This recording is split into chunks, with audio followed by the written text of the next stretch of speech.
This is an Eyewitness News special report. The Bundy verdict. Guilty. Good evening. I'm John Hollenhorst reporting from Miami, Florida. For a long time, residents of Utah, Colorado, and Washington have been following an incredible mystery story. A story of murder, imprisonment, and escape. And all along, there has been one fascinating question. Could a handsome, articulate, intelligent law student with a promising career in politics, could Theodore Bundy be a crazed sex killer responsible for the brutal murders of perhaps dozens of young women all across the West? The story is climaxing this week in Miami. Bundy has been found guilty of 2 murders, and within a few days he could be sentenced to die in the electric chair. Tonight we'll review the trial and see what it was that led a jury to convict. Try to keep up on my law studies, although I'm currently not enrolled in law school. I'm going to do my best to keep in touch with friends and family who've been so kind. From the very beginning, when Bundy was first arrested in Salt Lake City, there was something fascinating about him. He didn't seem to fit the pattern. He was a defendant with impressive intelligence and education and accomplishments. The police started with contraband found in his car and developed suspicions that Bundy was one of the worst killers in the history of the country. Bundy claimed to be a victim of circumstance and of sloppy, overeager police work. A Salt Lake judge found him guilty, not of murder, but of attempting to kidnap a young woman from a shopping center, then a murder charge in Colorado, then escape from jail, and the trail led to Leon County, Florida. 1 week after Bundy's arrival in Florida, 2 women were savagely murdered at the Chi Omega sorority house in Tallahassee. A 12-year-old girl was kidnapped and murdered in a small town 100 miles away, and Theodore Bundy was arrested a few days later and indicted by 2 grand juries for 3 different murders. Mr. Bundy, you told him that you were going to get me. He said he was going to get me, okay? You've got the indictment. It's all you're going to get. As the Chi Omega trial began last month in Tallahassee, it was obvious during jury selection that Bundy's personality was working against him. A public opinion expert took surveys of Tallahassee residents and found that people had definite opinions about Bundy's guilt. He's a snake, Bundy's a this, Bundy's a that. We had about 8% spontaneously make comments like that. We had 10% spontaneously say that Mr. Bundy was crazy or sick or insane or some variability. We had another 2% say that he was cocky or arrogant. Judge Edward Cowart said he couldn't find a fair jury, so he moved the trial to Miami, 400 miles away. Please be seated. Court will come to order. As the trial finally got underway here, television viewers were exposed to graphic details of a gruesome crime. Paramedics, sorority sisters, and police officers testified unemotionally, but the scene they described was a nightmare. Officer Henry Newkirk. Blood was clotting in her ear. I pulled back the covers a little bit, noticed that a stocking was tied very tightly around her neck, making it appear that her neck was possibly broken. I, just out of pure habit, pulled the covers back a little bit more, pulled her right shoulder, felt that there's no pulse. The dead woman was sorority sister Margaret Bowman. Autopsy report, death by strangulation. The killer bashed in her skull first with a club. Patrolman Ray Crew walked into the room of Lisa Levy. I said, Lisa, wake up. Did she wake up? No, sir. Could you describe for us any injuries that you observed to her body at that time? Initially, I observed a puncture wound through the nipple in the right breast. When the sheet was pulled off of her and she was moved to the floor, I observed a bloody mark on her right buttocks. Levy's wounds were evidence of a frenzied killer, someone who bashed in her skull and while she was unconscious, subjected her to severe sexual abuse. Then, after inflicting vicious bites on her body, the killer choked her to death. The bites turned out to be a crucial piece of evidence against Theodore Bundy. 3 other women were brutally beaten that night, but lived. 2 from the sorority house couldn't remember anything. Cheryl Thomas lived several blocks away at an apartment on Dunwoody Street. She was beaten about an hour after the sorority murders. All she remembers is being awakened by a noise and then going back to sleep. And I thought I heard a plant being knocked over, but I just went back to sleep. And I can't remember anything else except for just woke up in the hospital. a couple of days later. Okay, you don't remember anything else that happened that night? No. Do you know what happened to you? I've been told. In Thomas's apartment, investigators found another bit of evidence, a mask made out of nylon pantyhose, apparently left behind by the killer. In the mask, 2 hairs were found. Hair comparison expert Patricia Lasko. And that the 2 hairs from the pantyhose could have come from the same source as the hair standard from Theodore Bundy. Could you explain that to us anymore? Well, as I said earlier, I cannot absolutely say that an unknown hair came from a particular individual because I have not examined all of the hair of everyone in the whole world. It's not like a fingerprint examination. It's not an identification. By saying that these 2 hairs could have come from the same source as the hair standard from Mr. Bundy, I mean that these hairs either came from Mr. Bundy or from someone else's whose hair is exactly like his, who happened to have been at the Dunwoody apartment to have left their hair on these pantyhose. The defense attack on that testimony was an attack on the credentials of the expert. The defense established that she was relatively inexperienced in the field at the time she made the hair comparison, but her testimony was never disputed by any other expert. The killer left a trail of pantyhose that night. In the sorority house, there was a pantyhose knotted around Margaret Bowman's neck.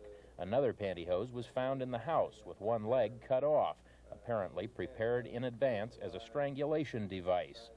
The prosecution wanted to introduce evidence from Bundy's past, a pantyhose mask found in his car in Salt Lake City, similar to the one found at the Dunwoody apartment.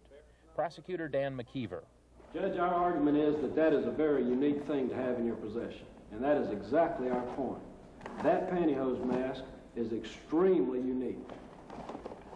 People just don't carry pantyhose masks around with them with a knot. What say the defense to that, Mr. Hodge? The defense team argued that the masks were not similar at all and were tied with entirely different knots. Normally results in a granny knot, and they're in no way similar. The legs being cut off of one mask and not on the other. Your information, it's really a square knot.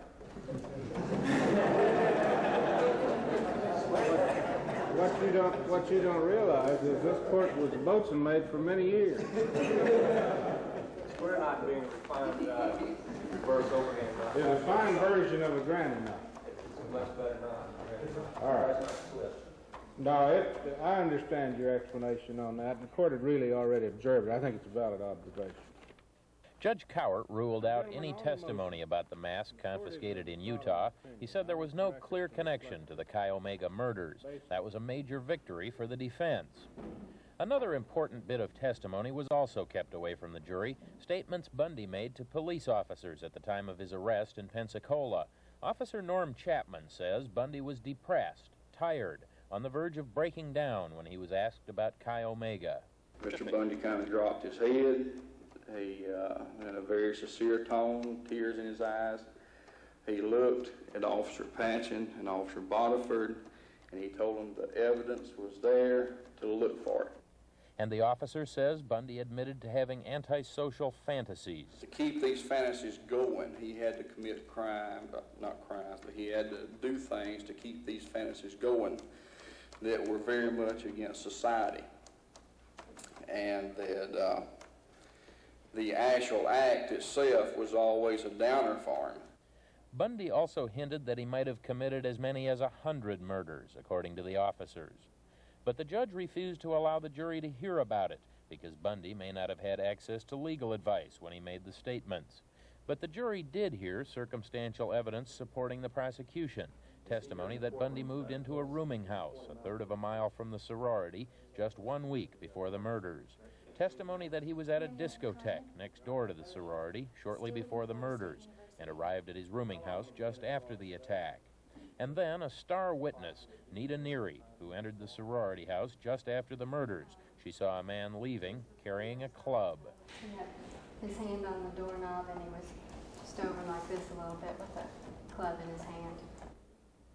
Bundy's lawyers had tried to keep Neary off the stand because her testimony was so damaging. Do you recall the man that you saw at the door of the Chi Omega house on the morning of January 15, 1978? Yes, I do. Okay. And is that man in the courtroom today? Yes, he is. Would you point him out for us, please? But was it really Bundy at the door? The defense says Neary never got a good look at the man. Lawyers focused on discrepancies in her testimony. For example, let me point out here where the sketch reflects the hand over the doorknob. Yes. Is there not a discrepancy where you have previously indicated that the gentleman had his hand underneath the doorknob in a position like that? Yes.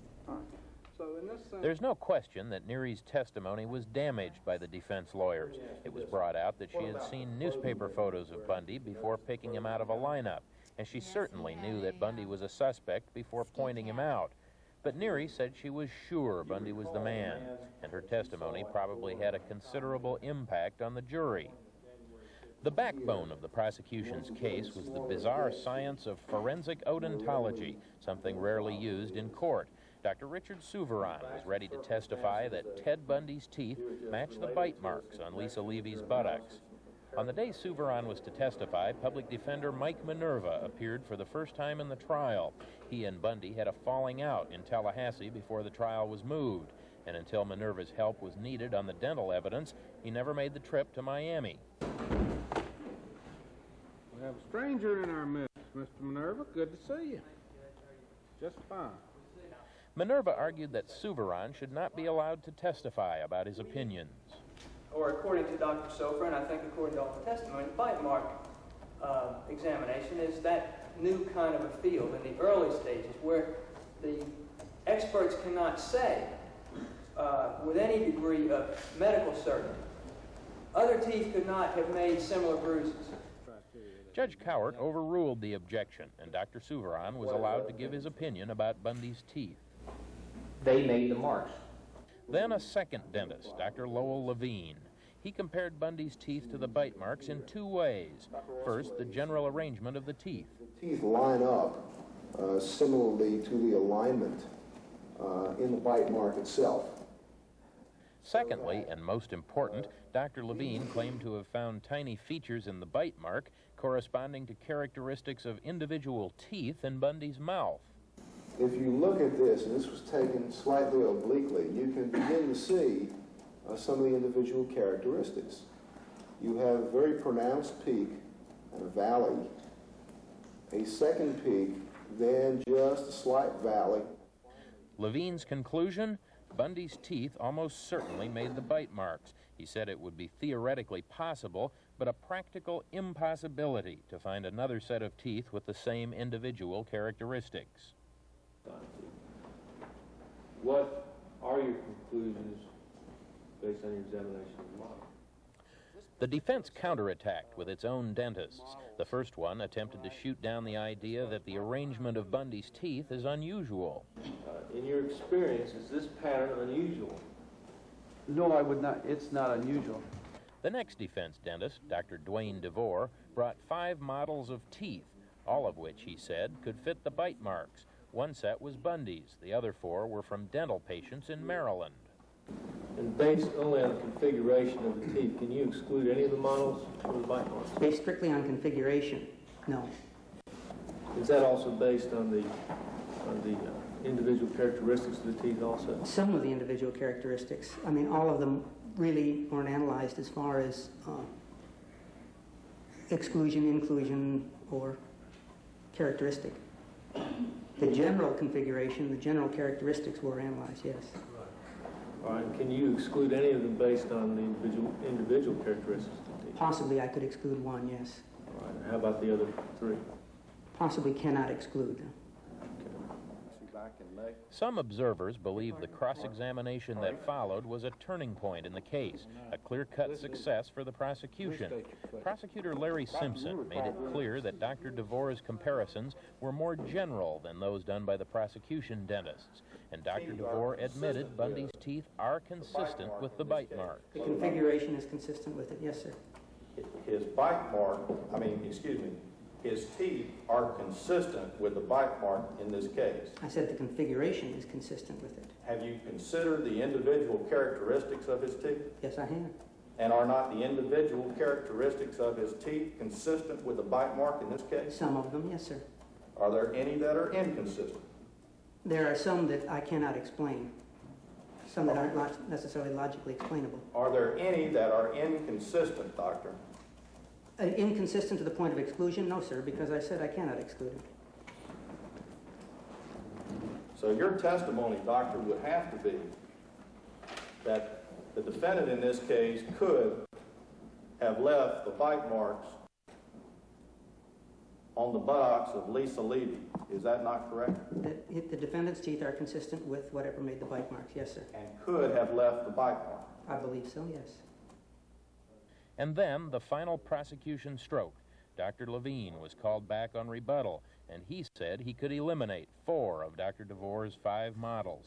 The only one that matched the bite marks, Levine said, was the model of Theodore Bundy's teeth. Everything up to now, God forbid, has been in the hands of my attorney. Throughout the trial, there was tension between Bundy and his lawyers. It boiled over several times, leading to demands from Bundy that he be allowed to conduct his own defense. Judge Cowart said Bundy had a right to do that, but he gave the defendant something to think about. We'll tell you that a lawyer that represents himself has got a fool for a client. Despite that old maxim, Bundy participated heavily in his defense, sometimes questioning witnesses. Objection to the use of the report as evidence. You haven't used it as evidence yet. That he may do it. Hasn't been offered yet. Thank you. Did you review that report before coming here today? You bet. Bundy was careful not to let the jury know that he was fighting behind the scenes with his lawyers. For the most part, Judge Cowart was tolerant of Bundy's behavior, but on occasion, tempers flared, as they did on the morning Bundy was cited for contempt because he came late for court. And the sheriff in Leon County would not comply with this court's order. Since I have been in Dade County, I have been allowed to... Don't shake your finger at me, young man. Don't shake your finger at me, young man. Of 1 1/2 hours. That's fine. You can shake it at Mr. Haggard. What we've been told so far is that there'll be an hour's grace between the time that the jury tells the bailiff that they're coming back in. As the verdict approached, reporters, editors, and photographers prepared for the climax of the trial. The Bundy case has generated vast amounts of publicity all over Florida and in the western states of Utah, Colorado, and Washington. In all those places, Bundy is suspected of murders, all involving young women. Television crews from western cities use the complicated technology of satellites to transmit their stories back to their viewers. As the tension grew in the court building, Bundy himself reached out to the media. He spoke by telephone with reporters and told them he was prepared for a verdict of guilty.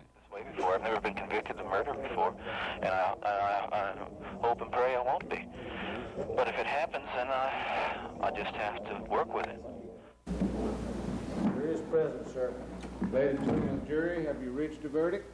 Finally, after a deliberation that lasted well into the evening, 7 men and 5 women had their verdict. The first jury ever to judge Ted Bundy for the crime of murder. Judge Cowart read their findings to the defendant.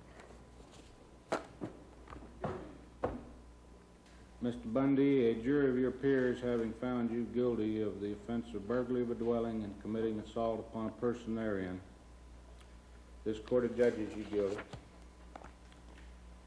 A jury of your peers having you found count 2 of the indictment, murder in the first degree upon one Margaret Bowman, this court adjudges you guilty. Count 3 of the information, a jury of your peers having found you guilty of murder in the first degree upon Lisa Levy, this court adjudges you guilty. Bundy's outward composure as the verdicts were read made it impossible to tell what was on his mind.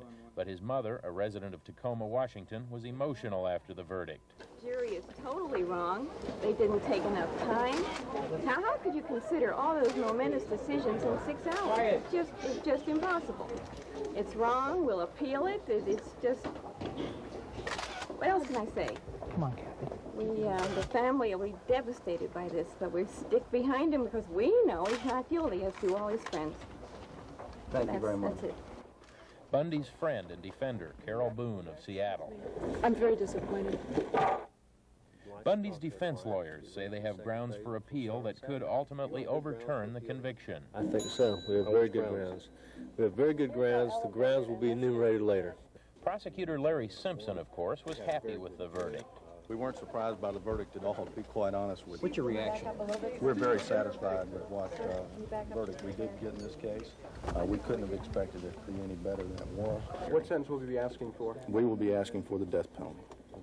Reporters were unable to talk with Bundy after the verdict, but in the phone call just before the verdict, Bundy was asked about his troubles with the law. I mean, is it just being in the wrong place at the wrong time?